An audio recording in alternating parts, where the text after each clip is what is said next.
Bonjour tout le monde, bienvenue dans un nouveau numéro de 20 minutes pour convaincre, le rendez-vous vidéo de Place Grenette dédié aux élections municipales de Grenoble. Et aujourd'hui, nous sommes dans le local de campagne d'Alain Carignon et nous sommes avec Alain Carignon. Alain Carignon, bonjour.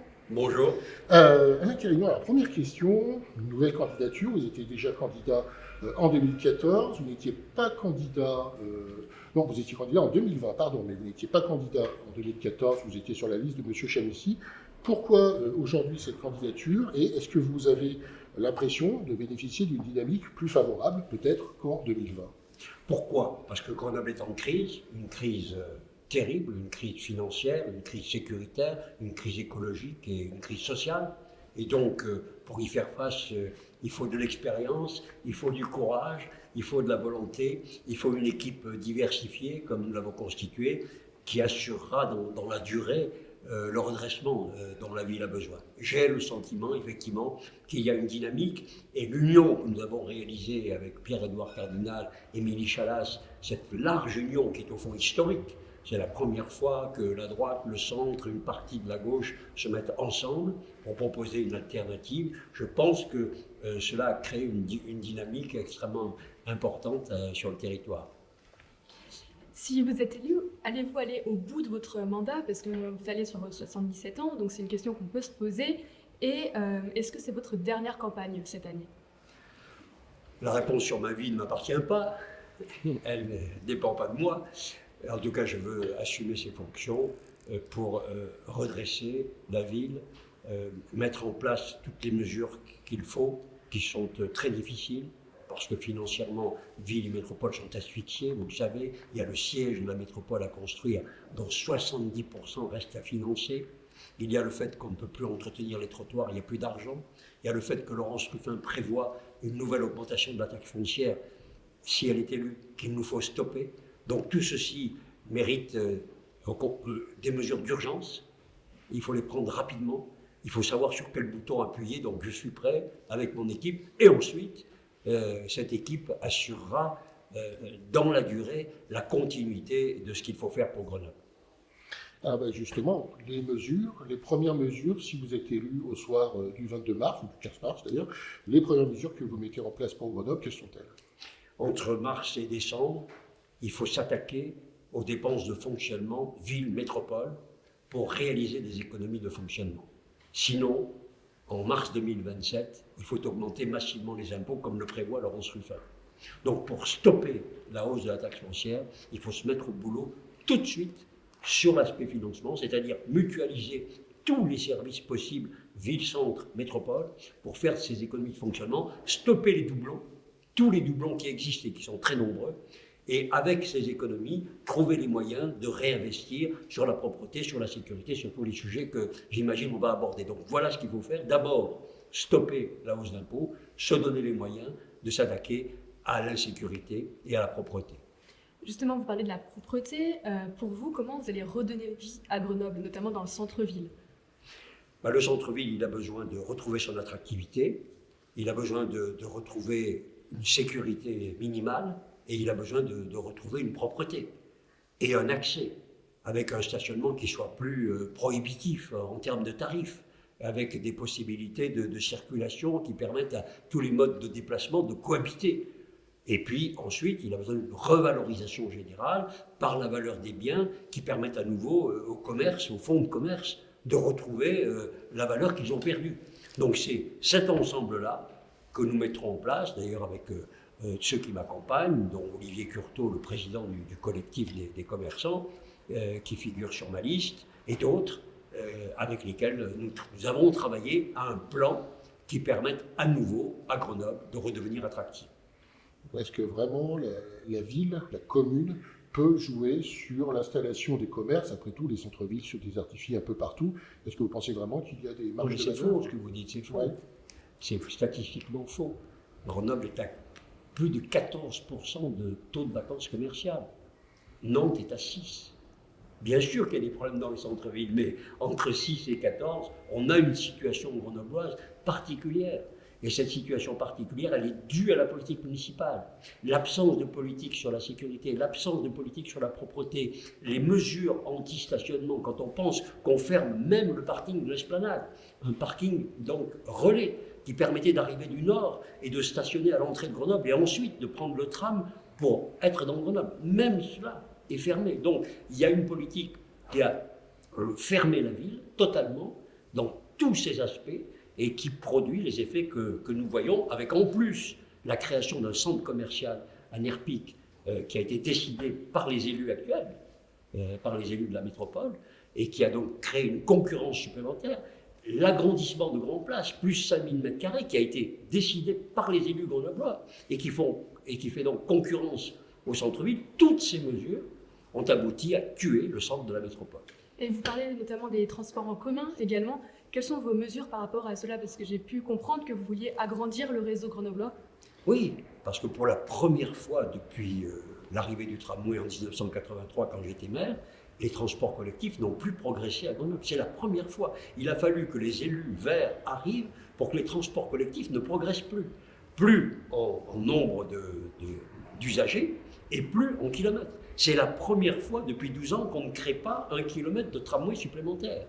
Donc cette paralysie sur ce sujet, avec un endettement considérable du syndicat mixte des transports en commun sous la houlette de Yann Longabureux, qui a non plus pas prévu le renouvellement des rames de tram, qui nécessite maintenant un investissement considérable, toute cette paralysie des transports collectifs vont nous amener à prendre des mesures pour les relancer à nouveau, pour faire à nouveau progresser les lignes, évidemment, avec des financements à trouver, participatifs avec l'État. C'est tout ce plan que nous allons reconstruire pour faire qu'à nouveau, les transports collectifs progressent.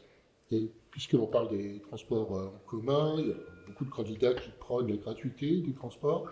Votre position là-dessus? Non, mais les gratuités qu'il propose, il ne les applique jamais. Éric Piolle avait proposé la gratuité des 18-25 ans en 2014, il ne l'a jamais appliquée. La gratuité totale des transports en commun, c'est 70 millions d'euros par an qu'il faudrait donc donner à l'impôt. Donc il faut que nous annoncions des promesses que nous tenions. Donc aujourd'hui, toutes les promesses de gratuité des cantines, des transports, de gratuité de tout, chaque candidat doit dire où il prend l'argent. Aucun ne le dit. Nous sommes les seuls à dire comment nous réalisons des économies pour appliquer notre programme. Tandis que eux, aucun d'entre eux ne le fait. Et donc, aujourd'hui, Laurence Ruffin fait des promesses qu'elle sait qu'elle ne tiendra pas. Et du coup, par rapport à ce budget, donc on parle des économies réalisées. Vous, dans votre programme, vous prenez le fait de stopper la hausse de la taxe foncière, mais c'est aussi une répartition du budget différente. Comment vous allez réussir à financer cela? Comme je vous le dis, économie de fonctionnement. La ville a encore recruté 200 postes, la ville de Grenoble, ces 2 dernières années. Elle a augmenté les dépenses de fonctionnement. Quand Éric Piolle est arrivé comme maire, il y avait 3000 employés, il y en a 4000 aujourd'hui. Donc cette asphyxie des dépenses de fonctionnement produit la hausse d'impôts. Laurence Ruffin, d'ailleurs elle ne dit pas le contraire, augmenterait la taxe foncière. Parce que la métropole et la ville sont paralysées. Il faut bien que les Grenoblois comprennent qu'élire Laurence Ruffin, c'est avoir des impôts supplémentaires dès mars 2027. Il n'y a pas d'autre solution pour eux, puisqu'ils refusent de faire des économies de fonctionnement. Donc il faut bien que les Grenoblois comprennent qu'ils ont le choix entre la continuité de la politique d'Éric Piolle sur tous les plans, insécurité, malpropreté, impôts, ou le changement que nous incarnons pour traiter toutes ces questions et assez rapidement. Alors, vous avez employé le mot à plusieurs reprises, on y vient à la question de la sécurité, qui est un de vos chevals de bataille. Qu'est-ce que vous proposez pour inverser la tendance de cette hausse de la délinquance que vous dénoncez sur Grenoble? D'abord, c'est le cheval de bataille des Grenoblois. Tous les sondages montrent que c'est leur préoccupation première. La situation est catastrophique. 1000 Grenoblois sont plus agressés que 1000 Marseillais ou 1000 habitants de Saint-Denis. Là aussi, revenons aux moyennes.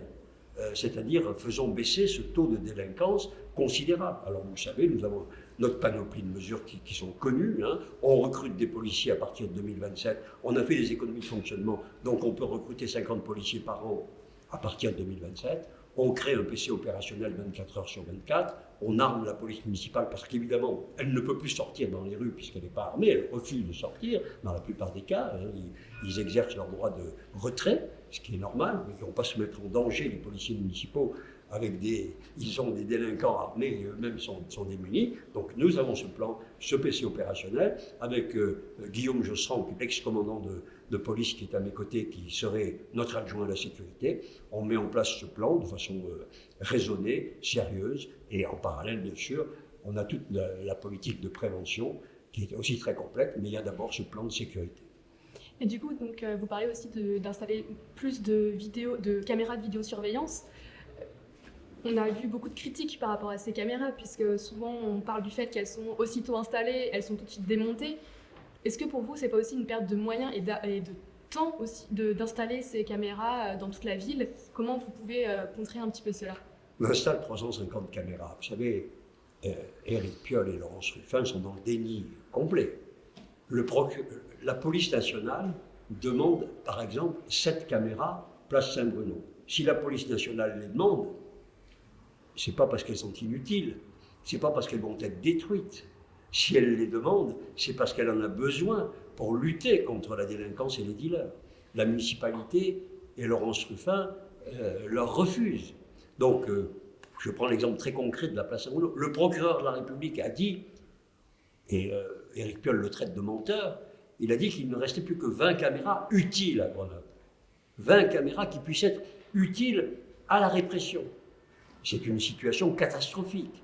Donc, il faut que ces caméras sont utiles, reliées à un PC opérationnel 24 heures sur 24 qui permet l'action. Eh bien, incontestablement, ça permettra d'améliorer la lutte contre l'insécurité des Grenoblois. Toutes les villes qui réussissent à réduire la délinquance appliquent cette méthode. On ne voit pas pourquoi Grenoble resterait à côté de ce type d'action absolument nécessaire pour faire reculer cette insécurité endémique. Et je veux rassurer les parents pour lesquels, quand l'enfant part à l'école, et c'est inquiétant, quand les adolescents commencent à sortir le soir, c'est inquiétant. Je veux dire, on ne peut plus laisser vivre les familles dans cette situation, se dire mon enfant va à l'école, mon enfant sort le soir, qu'est-ce qui va lui arriver? Ce n'est pas une situation normale. Donc vous appelez donc à un renforcement très important des moyens pour rétablir l'ordre. Mais est-ce que vous ne pensez pas aussi qu'il y a un côté où il faut préserver les libertés individuelles? Comment vous allez réussir à trouver un équilibre entre ces deux facteurs? Non, mais la loi est très précise, elle préserve les libertés individuelles. On met en place des caméras dans le cadre de la loi qui préserve les libertés individuelles. Les conditions sont définies, sont très claires, et on ne passe pas à côté. Grenoble, c'est une ville qui est marquée par des inégalités sociales. Ce n'est pas la seule, mais elles sont aussi présentes dans cette ville. Quelles solutions vous proposez pour concilier donc, sécurité, justice sociale, et puis pour ne pas aggraver les tensions entre les quartiers, pour avoir cet équilibre entre ces différents secteurs, ces différentes zones de la ville de Grenoble? Vous savez, sur tous les sujets, on dit que Grenoble n'est pas la seule, la sécurité n'est pas la seule, le logement n'est pas la seule, mais elle est pire que les autres. On a 10% de pauvres de plus que les grandes villes. Chaque fois, critère par critère, on est plus mauvais que les autres. On n'a pas sorti les gens de la pauvreté, au contraire, on les a enfermés et on a ghettoisé des quartiers entiers, qui fait que les habitants sont prisonniers, sont dans une nasse dont ils ne peuvent pas sortir. Parce que soit ils sont locataires et on leur refuse la mutation, soit ils sont propriétaires et leur appartement n'a plus de valeur, ils ne peuvent plus partir. Donc la situation sociale de Grenoble est une situation extrêmement tendue pour les plus modestes. Donc ce que nous voulons, c'est évidemment stopper la ghettoisation des quartiers, vendre les HLM rénovés aux locataires qui peuvent et qui veulent les acheter, revaloriser les biens des copropriétés qui sont dans ces quartiers en difficulté et mettre en place un plan pour les jeunes, pour qu'aucun jeune jusqu'à 18 ans hors temps scolaire n'ait pas une activité sociale, culturelle ou sportive. Et ensuite, nous allons le présenter dans les jours qui viennent, un plan de 1000 emplois, formation avec l'université, débouchés sur les entreprises de technologie qu'on emploie, pour sortir les jeunes des quartiers qui le veulent, et sortir de leur situation par l'emploi. Et je voudrais juste revenir sur du coup, cette notion de logements sociaux. Vous avez mis en avant qu'il allait avoir une forme de critères pour accéder aux logements sociaux. Est-ce que vous pouvez développer un petit peu cette idée? Un critère de tranquillité publique. On ne peut pas attribuer des logements sociaux à des personnes qui vont créer du deal, qui vont créer de la délinquance dans les quartiers. Le logement social est réservé à des personnes qui entrent dans les critères du logement social, mais qui veulent s'insérer par le travail. Et du coup, vous avez aussi déclaré que Grenoble était devenu ingouvernable sous la municipalité actuelle. Quels sont, selon vous, les principaux blocages et comment faire pour y remédier? Non, mais Éric Piolle, la municipalité de Piolle et Laurence Ruffin, c'est la même chose. Ils s'opposent, les Grenoblois, entre les cyclistes contre les piétons, les automobilistes, les commerçants contre les uns et les autres. C'est une situation qui est explosive de violence. En réalité, il y a une violence politique qui a été instaurée. Le rôle du maire, c'est d'être un médiateur, un animateur, c'est de concilier, c'est de respecter chacun. C'est évidemment, y compris d'entendre ceux qui n'ont pas voté pour lui. Ce sont des Grenoblois comme les autres. Je veux dire, le maire, il est là pour faire du lien, pour donner une dynamique, pour essayer de concilier tout ce qui est contradictoire dans une ville. Notre liste ne s'appelle pas par hasard Réconcilier Grenoble. La ville est à réconcilier après 12 ans de violence, de brutalité. Brutalité qui s'est exercée à l'intérieur de la municipalité. Je rappelle qu'il y a 10 ou 11 élus qui ont été exclus ou qui sont partis de la majorité, ce qui est inouï, enfin exceptionnel. Aucun maire n'a connu cela. Ces exclusions d'élus, parfois 7 élus d'un seul coup. Cette violence politique qui a été interne à la municipalité, on a vu les propos de Lucille Lheureux, les menaces qu'elle a subies, une adjointe au maire a indiqué qu'elle avait été menacée par le maire. Donc Laurence Ruffin couvre toute cette méthode, elle couvre cette politique par sa candidature, elle cache la véritable marchandise qu'elle porte, et c'est ce à quoi j'appelle les Grenoblois à mettre fin pour renouer avec une ville vraiment apaisée. Alors, vous avez dit réconcilier Grenoble, vous avez mentionné l'union que vous avez passée avec le Pierre-Édouard Cardinal, qui était notamment soutenu par Renaissance et Modem, c'est plus le cas, en tout cas, il arrive avec lui des élus qui venaient de ces formations politiques. Est-ce que vous maintenez le même appel à Hervé Gerby, qui lui est le candidat soutenu par Horizon? Et puis je suis curieux de savoir quelle serait votre position vis-à-vis du Rassemblement national dans le cadre du deuxième tour. Vous savez, notre liste maintenant est constituée, elle ne changera pas, ni entre le premier et le second tour.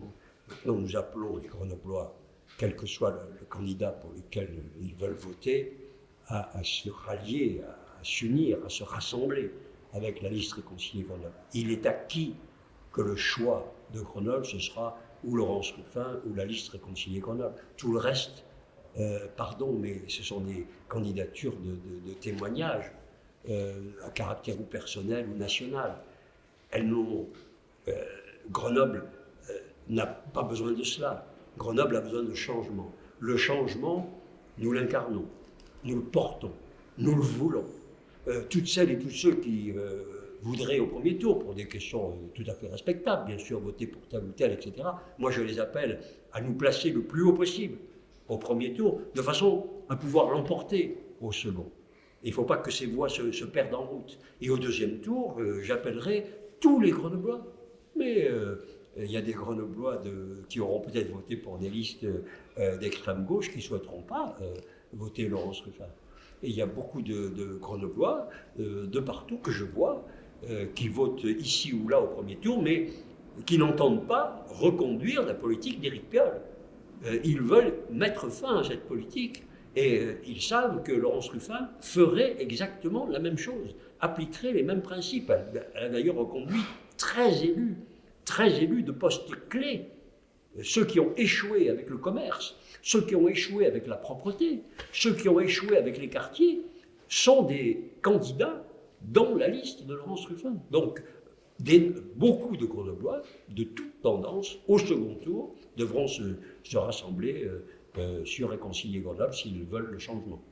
Et dernière question à la Carignon, l'éléphant dans la pièce, le fait que vous avez été condamné, on vous le rappelle assez, dans les années 90, à de la prison ferme, puis c'était corruption, abus de biens sociaux, subornation de témoins, N'oubliez pas. usage de faux. Non, j'avais pris mes notes. Au-delà des attaques de vos adversaires sur ces condamnations, moi je serais curieux de savoir qu'est-ce que vous dites aux électrices, aux électeurs qui légitimement peuvent être troublés ou s'interroger sur ce passé judiciaire Grâce à qui est le vous. vôtre. Mais ce que je veux dire, c'est que moi j'ai un passé judiciaire, eux ont un avenir judiciaire. Éric Piolle a été condamné, il y a des affaires en cours pour lui et son ex-première adjointe, il y a une plainte qui est déposée à propos de ce qui a été fait entre l'adjointe à la culture et son compagnon. Il y a donc des affaires en cours qui concernent la majorité actuelle et pour lesquelles la justice est extrêmement lente. Donc moi je dis qu'aujourd'hui, il faut regarder l'avenir de la ville. L'avenir de la ville a besoin d'expérience, de courage pour sortir la ville de cette situation. Quant à moi, personnellement, je n'ai jamais été condamné pour un quelconque préjudice moral ou financier à l'égard de la ville. Donc, s'agissant de Grenoble, sur tous les plans, je suis légitime pour porter cette candidature au renouveau de la ville, à son nouveau départ, pour qu'enfin elle retrouve en matière de sécurité, en matière de propreté, en matière d'impôts, elle retrouve une situation à laquelle, je le crois, une majorité de Grenoblois aspire. Monsieur Carignon, merci de nous avoir reçus. Merci beaucoup. Merci.